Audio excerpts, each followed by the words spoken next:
Hi guys, ipapasyal ko lang kayo sa Qatar. For now, outfit check. Tananana. Let's go. Gumala muna tayo bago tayo pagalitan.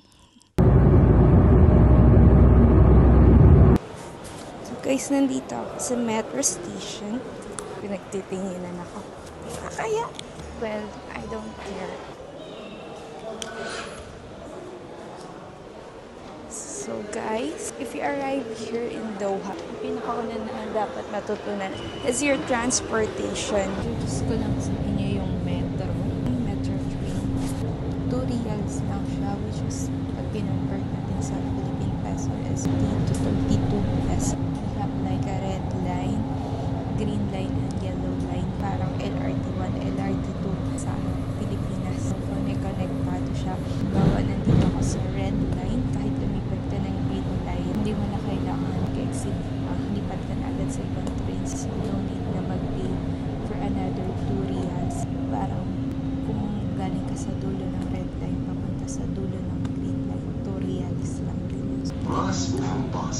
Ganda yung metro nila dito.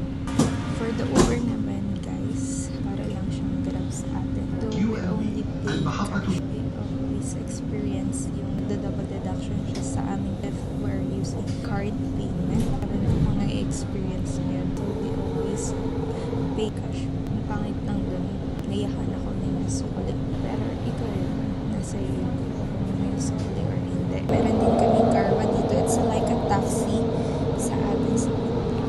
Usually, ginagamit ko lang yun from the airport to our accommodations right namin. It's just because they don't allow Uber nowadays in the airports using Karma taxi. Sobrang ganda ng Karma taxi dito. Sobrang linis niya.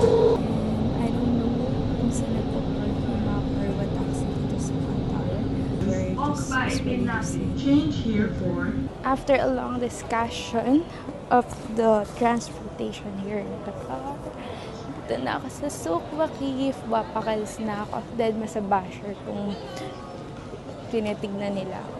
Yes, Souq Waqif.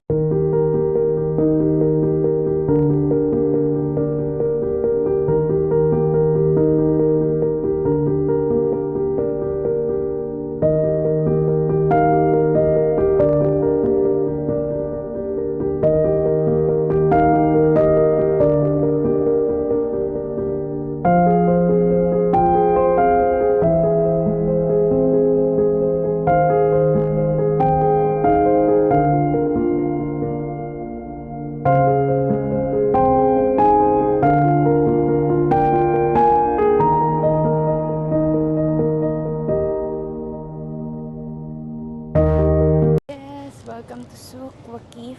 Maghanap na ako ng place na pwedeng kainan. Ayoko sa may mga bata. Pakita ko sa inyo yung ganda ng Souq. Ayan. Grabe, di ba ang ganda? Sabihan ko kayo mag-yoga dito ako. Punta ko lang sa inyo. So guys, ito yung kunafa. Kung naalala niyo yung famous kunafa pistachio chocolate. Mas maganda. Tikman nyo muna yung kunafa. Pag napunta kayo dito sa Qatar, tikman nyo na lang. Sweets they have. This is the mosque. So alam anong tawag sa mosque na to, but famous mosque siya dito sa Qatar.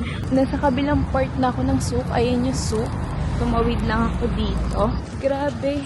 Then masabashers. Sige, tumingin kayo habang nagbibideo ako. Dead malam. Gusto mo to? Masanay ka. Magsalita kang mag-isa. Yan, bilihan na yan dyan ng gold. Souq gold ang tawag namin dyan. Metro. Tapusin ko na yung vlog ko. Medyo nahihiyan ako para dara-diretso nakapatuloy. Bye. See ya. Thank you for watching, mga habib. Subscribe.